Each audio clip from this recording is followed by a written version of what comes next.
Hello everyone, I'm Shannon Slatton. To try to limit the spread of COVID-19, we are no longer recording daily newscasts here in our Brooklyn Park studios. However, we are still out in your community every day gathering stories and bringing them to you on our website, ccxmedia.org. I invite you to check out our stories there, but in the meantime, here's a few stories that we filed. Hi everyone, I'm at Wayzata High School, and there may not be much activity here and now, but when class is in session, this parking lot is jam-packed. Yet big changes are on the way that will add more parking spaces and improve traffic flow. On April 28th, the Plymouth City Council approved a site plan amendment for safety upgrades to the parking lot here at Wayzata High School.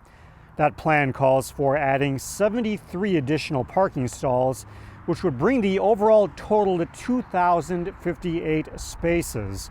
Meanwhile, they would also reconfigure a portion of the main parking lot to eliminate the entrance closest to Peony Lane.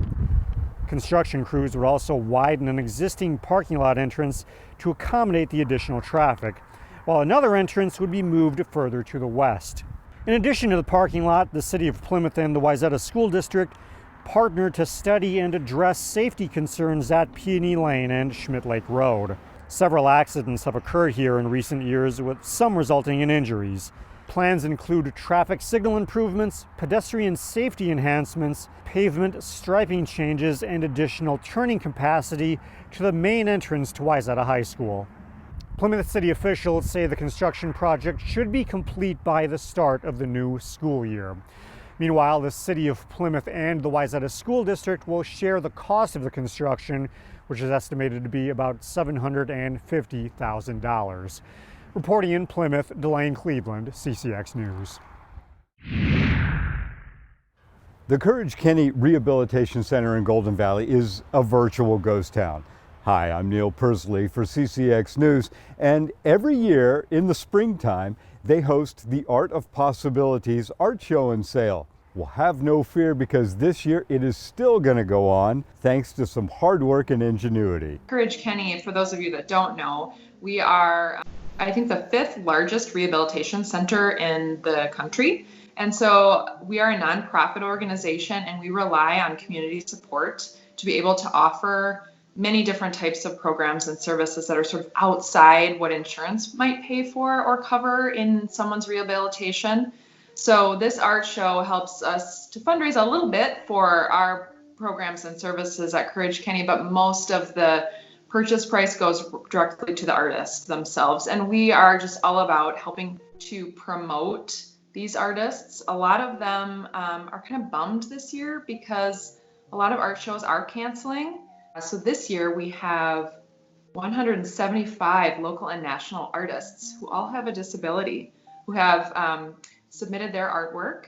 The art show brings in hundreds of people into our building, which is typically amazing. We want visitors to come in and see the art because we hang it on the walls, and it's an art show that you can walk through in our building. But just knowing the visitor restrictions in place because of COVID-19 and the governor's stay-at-home order, we knew pretty quickly that we had to pivot and move to an online show, which we've never done before. But we were confident that we could do it. And honestly, so far, it's been so great. Another fun feature of our website is 16 of our artists actually submitted video content to us. So if you're interested in actually hearing directly from the artist and kind of what their inspiration was. I had a stroke 17 years ago. I was in Courage Center for 5 months.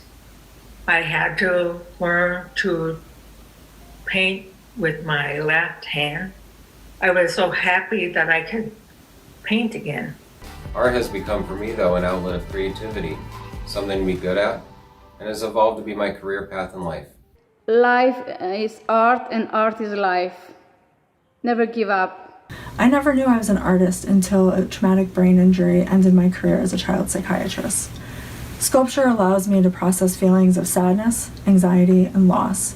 You might not get that much information actually if you were just to come and see our show normally. And so this actually gives you more information and makes you feel even more connected to the art that you might want to purchase. If I see something there online that I would like to purchase, does it walk me through the steps in which to acquire that?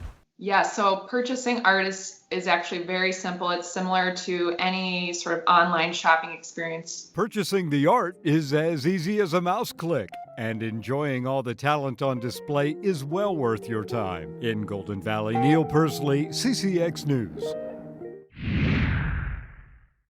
A Brooklyn Park church has a new way to help their neighbors during the COVID-19 crisis. I'm Shannon Slatton. I'm joined by Mark Thurston from Edinbrook Church. What do you guys have going on, Mark? Well, it's a simple food drive. I know there are a lot of organizations around the Twin Cities that are doing something like this. There's a group of us that thought, there are some needs out there. There are people who have been furloughed, losing their jobs. There's got to be people who just aren't able to get out and do shopping. So we came up with this idea to start a food drive, and we're in the midst of our third week of doing that here. How's it going so far? So far, so good. We every Mondays and Thursdays from 4 to 7 are our drop-off days. So people at the church have been very good about coming and dropping off food, donating. We have a very specific list that we've asked for items, and you can see this is a lot of what's been donated. Then every Friday from 4 to 7 here at the church, anyone can come who has a need. They can come and they just have to drive up. We'll walk out, drop a bag of groceries in their car, in their trunk, and then off they go. Very easy, no strings attached. Very easy, no strings attached. We just want to help people. This is all about the church being the church. All right, very good. Mark Thurston, thank you for joining us. And we'll put more information about that distribution on our website, ccxmedia.org. You can check it out there. I'm Shannon Slatton reporting for CCX News in Brooklyn Park. Find more local news stories at ccxmedia.org and follow us on social media.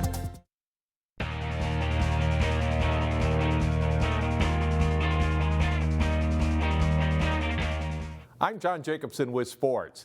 The big Dudley Classic men's softball tournament was scheduled for mid-June in Brooklyn Center. Jay Wilcox has an update. The short answer, the famed Dudley Classic softball tournament in Brooklyn Center is off this year, with an asterisk. Well, 2020 Dudley is, officially canceled for the Conference USSSA event for this particular year. They did say they wanted to bring it back next year, due to this epidemic that we're dealing with right now. Would possibly be open to running the event still, just not as a Conference USSSA event this year, but maybe later on during the year. Nothing's been set in stone because we've been on a wait and see with social distancing, how it's going to go, how we can be the safest without a large gathering. Well, it's almost certain local organizers would have had to cancel or at least postpone from the scheduled June dates anyway. The decision on the Dudley was made early at the national level. Yeah, it wasn't made really at my level, at the city's level. The decision was made at the national level where they're backing everything up, condensing their schedule out, and then they're going all the way till November now. So. Scott Brown says he's confident the Dudley will live on, but it may take on a slightly different look. I mean, it's been such a storied event for many, many, many years. I think over the years we have seen changes. We have seen rule changes to travel changes to the changes at the levels of play. When you go back down to how it originally started, you had a couple national teams coming in, and mostly regional teams, the top regional teams coming. So we could really build up the region again, I think, without the national side of things, and then gain those national powers back later on down the road. Jay Wilcox, CCX Sports. Thanks, Jay. The 48th Annual Athena Awards, honoring the top female athletes from the class of 2020 at Minneapolis area high schools, was scheduled for Friday, May 8th, but canceled because of the COVID-19 pandemic. But this year's winners had already been chosen by their schools. We at CCX are running a story on each of these student athletes. Here are two of them, starting with Jason Melillo at Maple Grove. Nadia Abbott is the Athena Award winner from Maple Grove High School for the 2019-2020 school year. Aerial cartwheel is hard enough, let alone to do that into your dismount. Abbott is a three-sport athlete who made her biggest mark in gymnastics. She's a 5-year varsity letter winner and took gold on the balance beam at the 2020 state meet. In 2019, Abbott led the Crimson to a section title, one of her most endearing memories. Abbott is also active in her community, volunteering at Feed My Starving Children and coaching young gymnasts. She'll continue as a student athlete at Hamline University and major in business. 1.5 twist into the punch front. Today we recognize Breck's Olivia Mobley. She lettered in 3 sports for the Mustangs, but it's hockey where she really stood out. Here comes Mobley to the net. She scores! 3-0 Mustangs. Mobley won Ms. Hockey for Minnesota this year, following her 57-goal, 39-assist season and helping the Mustangs win the state Class A title for a 3rd straight year. An active volunteer in her school community, Olivia is Breck's all-time leader in goals and points. She'll attend Quinnipiac University in Connecticut on a full athletic scholarship and major in business. We will be posting one of these profiles from each of our local schools every day between now and May 13th on our website at ccxmedia.org. That's all for sports. More news after this.